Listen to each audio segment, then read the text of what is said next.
Hai, lagi sedih ya? Nggak apa-apa, kamu bisa sambil dengerin ini dan keluarin apa-apa yang menurut kamu itu pahit dan perlu dikeluarkan. Dari air mata, kadang itu yang membuat kita bisa menjadi lega. Kamu pernah gak ngerasa ingin menyerah? Kemudian orang-orang di sekeliling kita itu gak tahu kalau kita ada di posisi itu, posisi terendah, dan tidak ada satupun yang memberikan kita motivasi. Aku mau ngomong sama kamu soal, mungkin ini cara yang simpel, gimana untuk memotivasi diri sendiri ketika kita ingin menyerah. Mau gak kamu ngomong sama aku? Dengerin aja, gak apa-apa. Sebelumnya kita intro dulu ya.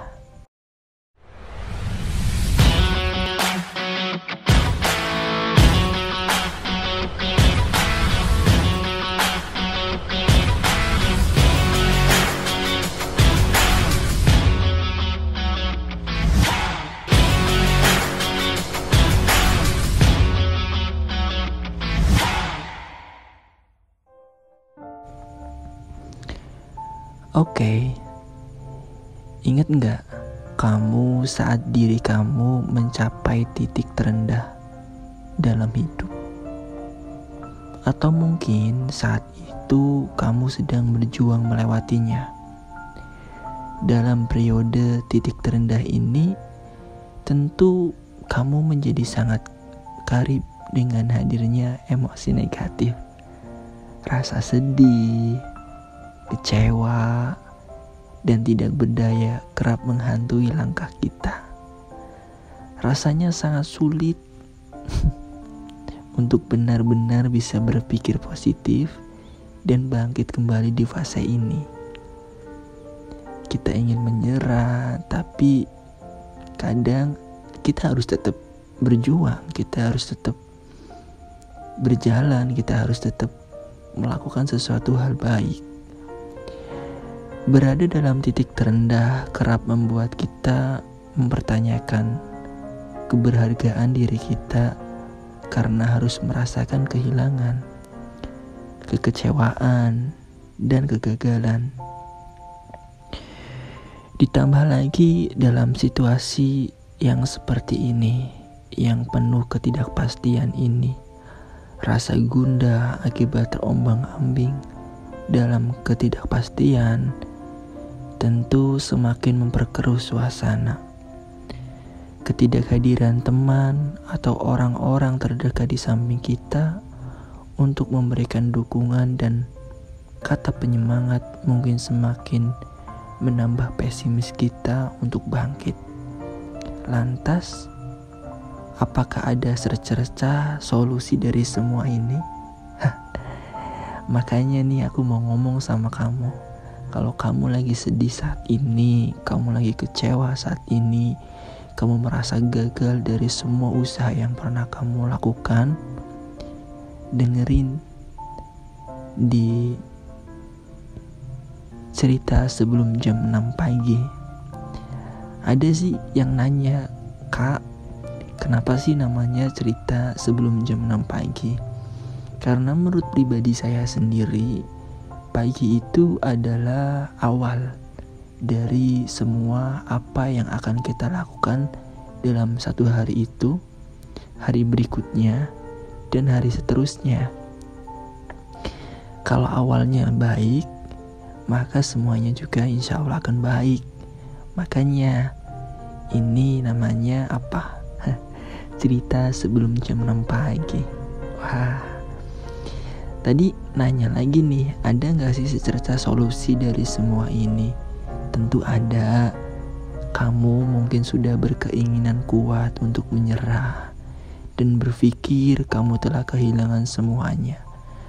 Namun perlu kamu ingat, kamu lupa akan salah satu harta paling berharga yang kamu miliki saat ini. Apa coba? Kamu tahu? Ya, diri kamu sendiri. Dirimu adalah elemen kunci yang membuat kamu dapat bangkit dari keputusasaan ini. Kamu dapat memotivasi diri kamu menjadi penggerak bagian kamu untuk terus maju dan pantang menyerah. Kamu masih ragu akan kemampuan kamu? Ya udah, ayo kita lanjutin lagi. Jangan sungkan untuk dengerin aku ngomong ya. Namun, sebelumnya kita juga harus tahu apa sih memotivasi diri kita sendiri itu gimana maksudnya. Motivasi diri adalah dorongan mendasar yang kamu miliki dalam dirimu untuk melakukan sesuatu. Ibarat bahan bakar, motivasi diri membuat kamu dapat teguh untuk dapat berjalan semakin dekat menuju tujuan kamu. Motivasi diri ada dua hal nih, dalam diri maupun luar diri. Dari dalam diri ya tentu kamu tahu, kamu menemukan motivasi intrinsik, sebuah dorongan yang bersumber dari diri kamu pribadi yang menyelesaikan suatu hal.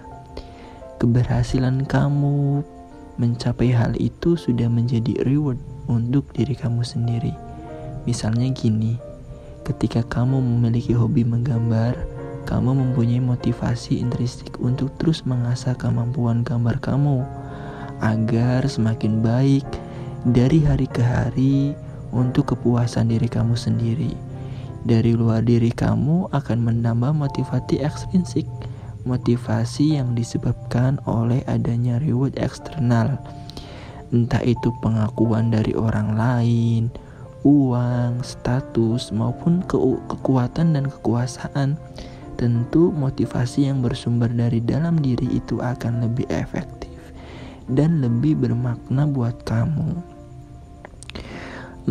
Mengapa rasanya susah sekali ya untuk memotivasi diri kita saat berada di titik terendah?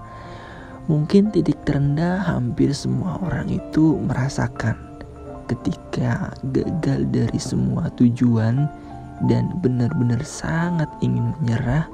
Maka yang perlu kita lakukan, jika kamu merasa demikian, jangan menyalahkan diri kamu sendiri, karena tidak bisa selalu berpikir positif. Kenyataannya gini, merasa putus asa saat dihantam berbagai kenyataan pahit adalah hal yang lumrah. Ketika kita merasa berada dalam bahaya, kita kemungkinan besar tidak dapat berpikir soal pengalaman, membahagiakan atau menghargai yang telah kita dapatkan semasa hidup. Sebabnya kita lebih mudah mengikat kejadian-kejadian yang mengancam atau tidak menyenangkan dibandingkan dengan kejadian-kejadian membahagiakan. Namun, meskipun kita memiliki tren desi demikian, nyatanya kita tetap dapat bangkit dan kesedihan dengan beradaptasi dengan kondisi biologis kita tersebut. Kunci yang mendasar, apa kamu tahu nggak? Untuk memiliki kesadaran terlebih dahulu soal kondisi alami kita, untuk dapat tahu hal-hal yang dapat kita lakukan ke depan. Kenyataan bahwa kita vulnerable bukanlah sesuatu yang perlu disangkal, tetapi perlu diakui dan diatasi. Kemudian gimana nih caranya buat memotivasi diri kita sendiri? Teman, setelah menerima keadaan kita yang sedang terpuruk, kita baru dapat merumuskan langkah-langkah yang dapat kita lakukan untuk memotivasi dan menguatkan diri kita agar dapat bangkit dari masa-masa sulit. Mengenali diri kamu dan perasaan kamu sebelum mencoba menguatkan diri untuk kembali bersemangat mengejar tujuan. Kamu dan kita perlu dahulu harus menyadari kondisi kita. Berada dalam kondisi yang membuat kamu ingin menyerah adalah sesuatu hal yang lumrah, bukan sesuatu yang memalukan atau membuat terlihat lemah. Seperti yang telah disampaikan sebelumnya, kamu tidak boleh menyangkalnya. Sebaliknya, kamu harus menerimanya.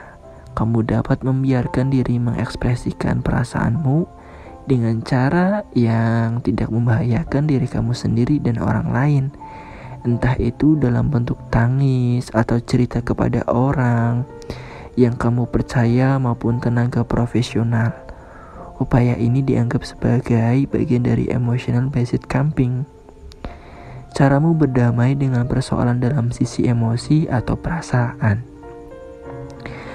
Kamu dapat mencoba recall dengan mengingat perasaan apa yang kamu rasakan. Fun fact, berdamai dengan emosi negatif akan lebih mudah dilakukan jika kita dapat address atau memanggil perasaan yang kamu rasakan secara spesifik, entah itu anxious, afraid, insecure, worry, dan sebagainya. Mengenal penyebab kamu merasa ingin menyerah setelah melakukan emotional based coping dan mengenali perasaan kamu dapat move forward untuk melakukan solution based coping. Pada tahapan ini, kamu akan mencari tahu nih, kira-kira apa ya hal yang memicu merasakan hal tersebut. Tahapan-tahapan ini oleh Alfred Ellis, ahli cognitive behavior, dirumuskan dalam model ABC. Mau tahu nggak? Penting loh, kayak gini nih. Yang A gini, activating event. Kamu dapat mengingat kejadian yang memicumu merasa hampir menyerah. Misalnya hasil kerjamu yang sudah direvisi berulang kali mendapatkan kritikan dari supervisor.